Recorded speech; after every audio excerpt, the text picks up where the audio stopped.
Samantala sa gitna ng nagbabagong panahon kasabay ng nagsalin-salin ng paraan ng pagsulat ng mga Pilipino, nais pa ring bigyan ng importansya ng isang mambabatas ang indigenous script ng mga katutubo na sana raw ay mapasama pa rin sa mga pinag-aaralan ng mga estudyante.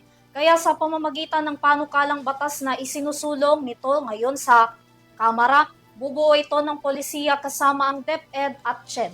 Alamin ang kabuuan ng balitang yan sa aking report.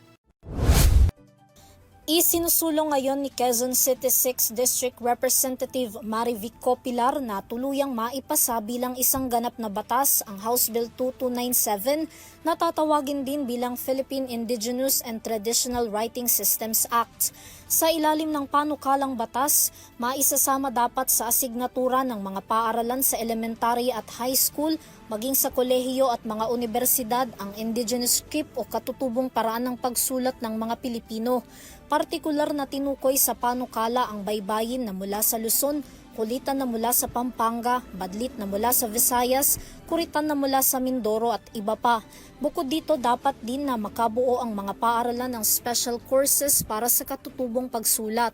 Inaatas din ng panukala na dapat pangunahan ng Department of Education o DepEd, Commission on Higher Education o CHED at mga lokal na pamahalaan tuwing buwan ng wika at mga kaparehong selebrasyon ng mga aktibidad na magtataguyod sa kamalayan sa mga Pilipino pagdating sa kung paano ginagamit at isinusulat ang mga indigenous script. Kasama rin sa key provision ng House Bill 2297 ang pagsasagawa ng mga seminars, symposium at cultural activities para mapalakas ang pangkalatang kaalaman sa bawat rehiyon tungkol sa katutubong pagsulat at paano ito ginagamit. Sakaling maisabatas ito ayon sa panukala ng mambabatas, ang National Commission for Culture and the Arts o NCAA ang magiging pangunahing ahensya na bubuo ng mga polisiya kaugnay dito. Sila rin ang makikipag-ugnayan sa Komisyon ng Wikang Filipino o KWF, DepEd at CHED para sa epektibong implementasyon nito.